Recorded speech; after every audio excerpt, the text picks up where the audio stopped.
Hello all, this is Halloween, and if you love Halloween and costumes as much as I do, you may want to subscribe because I'm going to be showing you how to make some awesome costumes without breaking the bank, maybe even using some items you already have at home. Today was a labor of love, but I turned an old thrift store wedding dress into a French Revolution masterpiece. Today's costume, we'll be doing the Queen of Versailles, Marie Antoinette. Let's get started. These are the shoes I purchased for Marie Antoinette. I finally found them. They were a little bit of a harder find. I wanted a low heel. I wanted kind of a square toe. That was what was popular back then. And it has kind of like a belled out low heel. They were already a metallic silver. I'm going to spray paint them gold just to go better with my dress. Now your shoes aren't going to show, so you can easily wear just any low-heeled regular shoe if you have one. I would suggest going that route for, economically it'd be a better choice if you're just trying to save money and do the best you can. But these were only $8.98 at Goodwill, and we're going to spray paint them with gold spray paint that I already had. I'm going to add some embellishments, maybe feathers or something, and I already have all that stuff too. So I went on a mission to find something in my home that I had two of. Vintage earrings, if you have them, always work great. Why? Because you have two ears and you have 2 feet.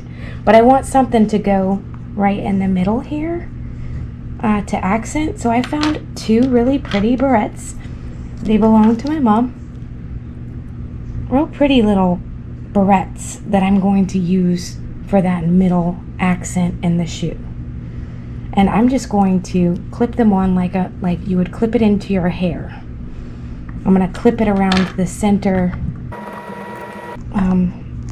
It slides right under, so I'm going to clip it right onto the center there. I'm probably going to secure it with some hot glue, and it's going to look beautiful.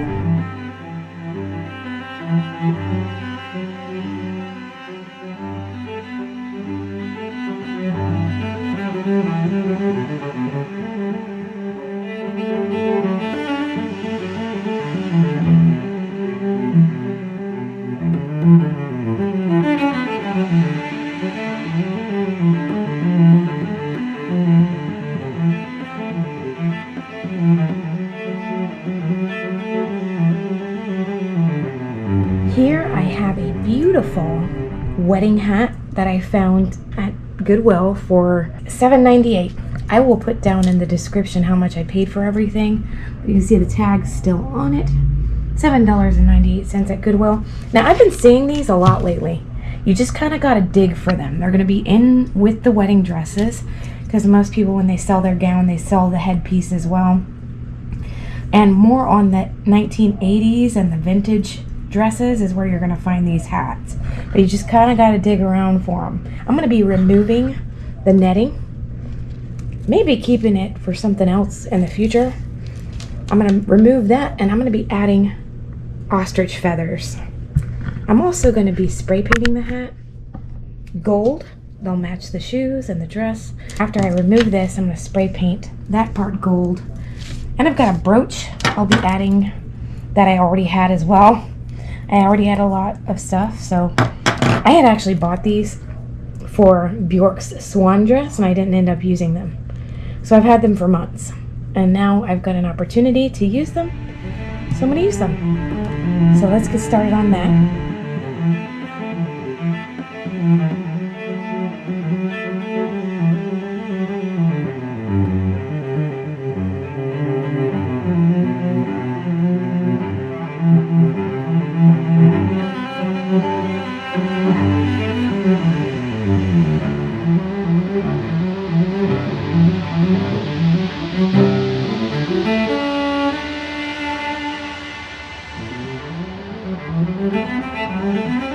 So you saw where I pinned the brooch into the hat, and all I did was I filled the whole of the brooch up with as much hot glue as I could and placed these ostrich feathers in one at a time.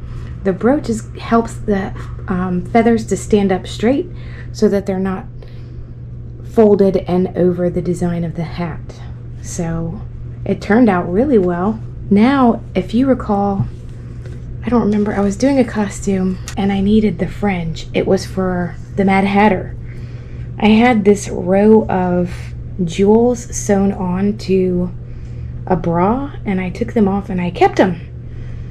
And now I'm going to hot glue these onto the hat just to add a little more Marie Antoinette. So the jewels that I added on there was from that bra that I had made years ago, and I just kept the jewels. I almost threw that entire bra away, and I talk about that in my Mad Hatter video. They turned out to be the exact length I needed to go around the perimeter of this hat. Isn't that crazy? They're just hot glued on. The hat looks amazing, and that's the finished product. I found this gorgeous dress at Goodwill, and it's like a real legit wedding gown. It's halter top, or sleeveless, but that's okay. I'm changing the top of it. I'm keeping the bottom of it. And it had minimal staining on the bottom, just from being dragged on the ground, so it was just perfect. Looks like it's got a stain right there. Doesn't matter because we're cutting that part off. I'm going to be cutting the whole top off of this gown. And in the back, it's buttoned back. It's got buttons down the back, which is perfect because once I cut it, I'm going to need it to fasten around me. So once I cut the top off, it's going to have a button that can, oh no, it's tie. So that's even good too. So it ties, or I can add a button. Lots of options here. But it was like $79. But I happened to hit the thrift store when they were having half off. So it was like 30 something dollars, 34 or something like that. So pretty awesome to get all of this for 34 bucks. So we're gonna get started working on that.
obviously the costume was a labor of love, and I've been working on it for quite some time. If you have time, you know, if you have a regular schedule and after work every day, you can work on it. It'd probably take a couple weeks to do. It doesn't take too long, but because I was working on so many other things at the same time, it didn't get the love and attention of me being able to work on it all at once. So I have just been doing little at a time as I could, and finally got it done. I'm so glad that I went this route, because the original costume that I was going to get, I actually did purchase a costume online, and I'll show you a picture above so you know not to buy this costume. I was so aggravated when it came in, and it also took forever to to ship and get here, so it was probably coming from another country. I ordered it on Amazon, and it was this dress, and it looked awful, like something you would have ordered on Wish. First of all, it only came to about mid-shin. It wasn't even floor length. The neckline was pictured as being a lower cut neckline. I put it on, the neckline was up to here. It was a very thin see-through material, and there was absolutely no shape whatsoever to it. The material was so cheap. I put it up to a window and you can see through the entire thing. So do not buy this dress, buyer beware. And then the ones that looked beautiful that I thought, oh, this dress is really gonna look like it's supposed to, those are about anywhere from $1,200, between $1,200 and $1,500. I bought odds and ends from the thrift store, an old wedding gown, some curtains, it looked like a piece of a sari, like an Indian sari. It was just a top part with the quarter-length sleeves, and it was kind of long, and it was slit up the side, but it wasn't like a dress. It was more of like a long shirt, and that's what I cut in to make the bolero. And then the old wedding hat thing, which I recreated and everything. The shoes came from the thrift store. Putting it all together and buying the embellishments that I needed from Joann's, all in all, it was around $200 to create this costume with the wig and everything. The wig was purchased off of Amazon. Another item you will not want to buy is this wig off of Amazon, because it comes in, and it was actually the wig, if you watched my Beetlejuice video, it was the wig that I ended up using for Beetlejuice, because it was so bad. It wasn't what I ordered at all. So buyer beware on those two items. If you create your own, it may turn out like what we're going to do today. So today I just have my Kat Von D. This is a super light makeup. It's actually called Light Warm 45. I am naturally fair complected. If I go out in the sun, I'll get tan, but naturally I'm pretty fair. So I have that. I have some just old school air spun powder. This is a loose powder I'm going to use. I'm probably going to use a little bit of a pinky blush, which I don't have here. I'll have to get up and go get that. I have some eyebrow pencil. I have a mascara. Any old eyebrow pencil mascara will work. I don't even think they used mascara. In fact, Marie Antoinette's makeup ritual consisted of cognac, 1 egg, powdered milk, and lemon juice. And she would mix all of that together, and she would paint her face with that. So I had to get up for a second. Here we go. I will be using, gosh, I can't open this today, a pinky blush, just probably this one here in the middle, from my Ulta Beauty Just Face It palette. Now, any blush will do. I'm a firm believer in, most products are kind of the same, whether you pay $50 for it or $10 for it, Eyeshadows vary, There definitely is better eyeshadows with the more expensive palettes, but, I just don't want to go there most of the time. This, I think I stole this from my son, actually, so pretty sure I did. Thanks, boy. Thank you so much. Anyway, first things first, I think I'm actually going to put some on my chest, too. I'm just going to kind of go all over with it. The thing was, in the beauty routine, back during the French Revolution in the 1700s, especially in the monarchy, it was a huge beauty fad to look as fair complected as possible. And the reason why they did that is it was basically a class thing. They wanted to show that they were high end, that they hadn't been working out in the fields, and you wouldn't be sunburnt, like they were in the fields. I don't really know how to better explain that, but hopefully you get it. And this makeup's pretty fair, so. And it covers pretty good. Only thing I don't like about it, it's kind of pasty. I don't know if you've ever done, used the Mary Kay products, how they're kind of pasty. It is pretty pasty. They're vegan, so I don't know if that's because of the absence of animal fat or whatever. That's what we're gonna do. I'm just gonna cover first with this. I don't know if you noticed, I put in blue contact lenses. I had to actually order new blue contact lenses. Last time I wore it, I think it was for Annabelle, and I ended up dropping one in the toilet. So, by accident, of course. Thankfully, I had them for a couple years, so it wasn't like, you know, the first time I ever wore them, but still kind of sucks, you know, when you have to buy something again because you do something stupid like that. And the thing went into the toilet and it disappeared. Completely disappeared. So it may not even be in the toilet. It might be like behind the toilet or something. And for whatever reason, I couldn't find it. So Marie Antoinette is actually one of my favorite historic figures. The reason why, I think she really got a bad rap.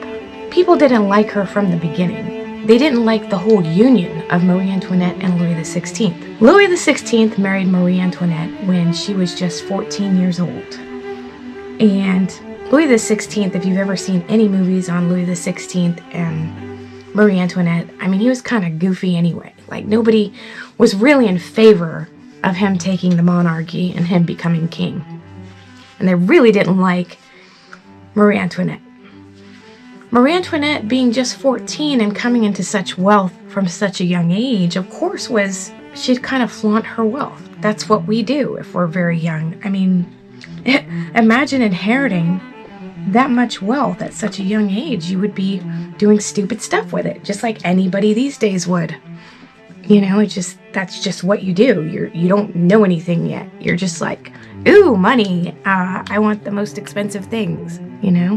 When I was in high school, I worked at a restaurant, and I could have been saving money, but I spent it all at the coffee shop. That's just things that we do when we're younger. So she was very much like that. During the French Revolution, the French were having a hard time economically, and Louis XVI made a lot of decisions that did not help their financial standing at that time. So to just make things worse, it was thought that Louis XVI was either impotent or gay. So there was rumors circulating because they weren't doing the regular thing that the monarchy, you know, requires of a newly married couple. You're literally supposed to go right into the sack on your wedding night and make babies. You know, that's what you're supposed to do. And they weren't doing that. And it took a long time for them to even have their first child. When they finally did, they were both very happy. I don't think that it was an arranged marriage, so I don't think that they really were too into each other. They were good friends at best. They were friends. And they loved their children. They ended up having four children, only one of which lived to be an adult.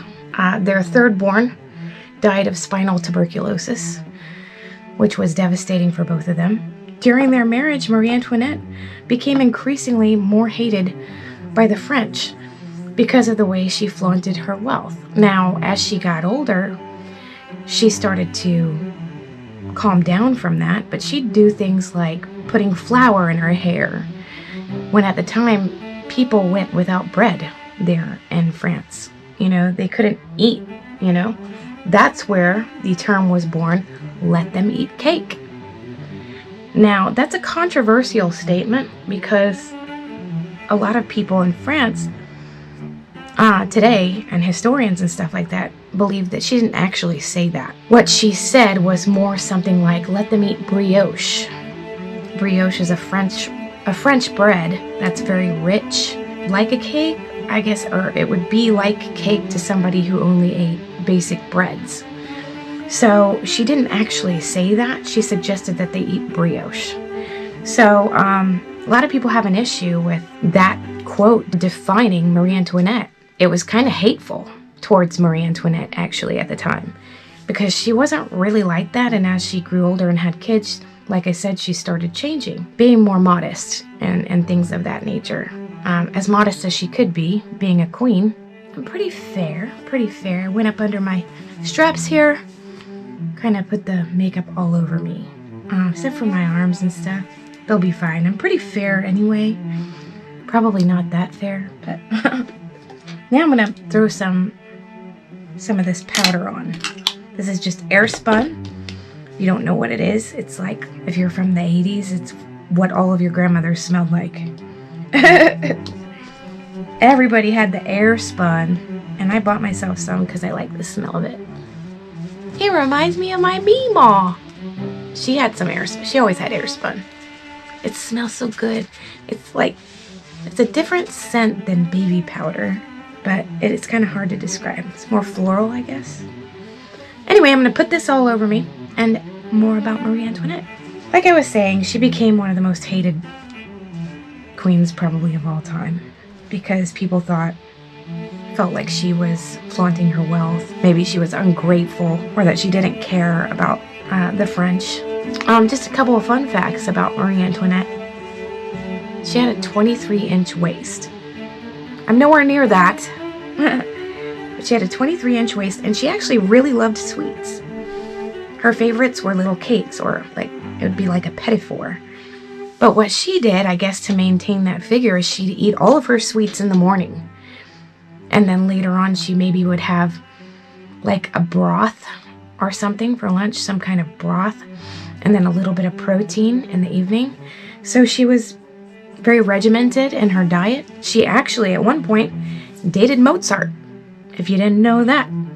I just watched Amadeus like yesterday, because for some reason I can't get the Marie Antoinette movie, the one with Kirsten Dunst. Having problems with that loading on my TV with cinema and all that. So anyway, I wanted to watch that before I talked to you guys. I've always been fascinated with her, so I knew some stuff anyway, but I looked up a few more things that I found interesting and wanted to share with you. So that's pretty much the makeup. I'm going to do my eyebrows here, just darken them a little, maybe put a little mole here. They did that too. I'm going to kind of round them out a little more than they are normally. So Marie Antoinette was executed at age 37. People had grown to hate her so much, is what I think happened, that they looked for any reason to try and have her executed.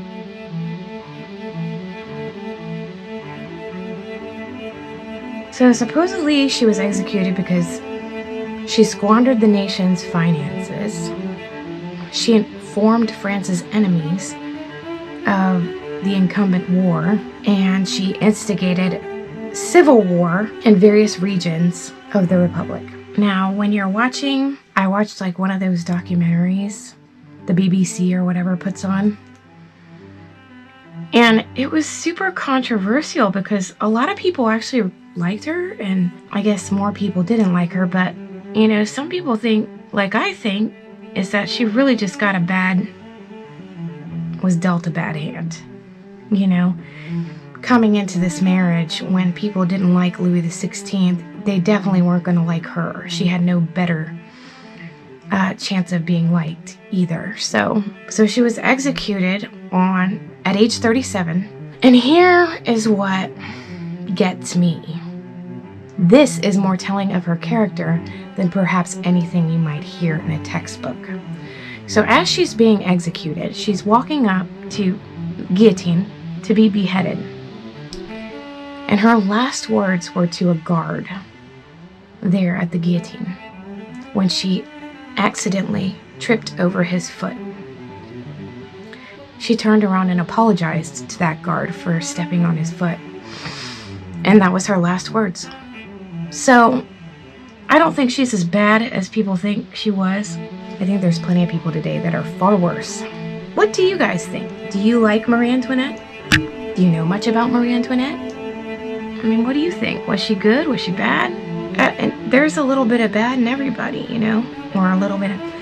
I think she was just too young. I think she was young and immature when she became queen. She made a lot of mistakes early on that didn't help her case, and she ended up paying the price for that. And so did some of her kids. 2 of her kids, I think, died by guillotine as well. If I remember correctly, the older one somehow escaped the guillotine. Or one of them. I don't know if it was the older one. One of her kids lived into adulthood. And Versailles is something I'd like to learn more about. I heard that it became, like the whole castle kingdom, wherever they lived, it became like condemned. You know, there were squatters in there, and it just became completely wrecked after the monarchy died out. I'd like to learn more about that. Trying to round them out a little bit. I think I'm gonna put one little, I have moles anyway, I'm just gonna darken one, why not? Yeah. Looking pretty good. I'm gonna put a little bit of mascara on.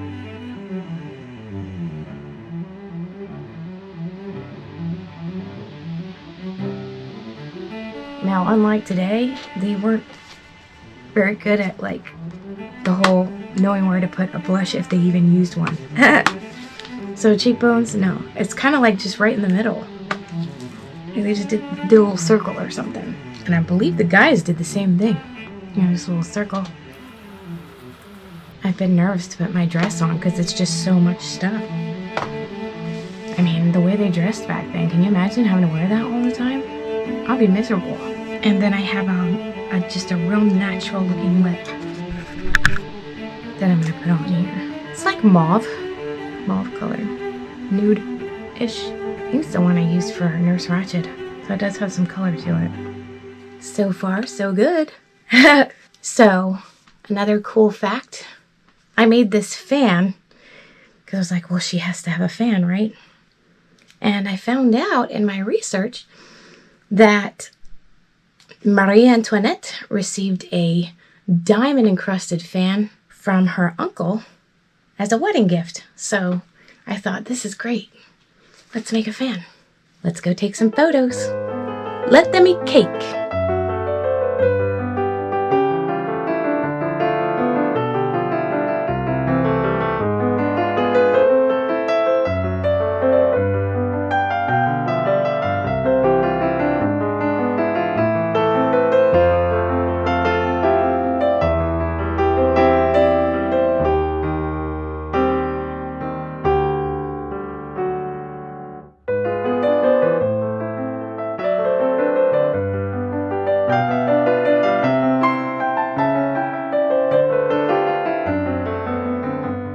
Thank you so much for joining me again today for this awesome, magnificent costume. Was it hard work? Yes. But was it worth it? Absolutely. It is so cool. And I can't even believe that I achieved this. So if you're stunned, so am I. And as usual, I hope you really got something out of this. And if you haven't yet, please like, subscribe, and share, because if you loved this costume, there's going to be plenty more coming up that you won't want to miss. That does it for today's episode. I'll see you next time. Happy Halloween!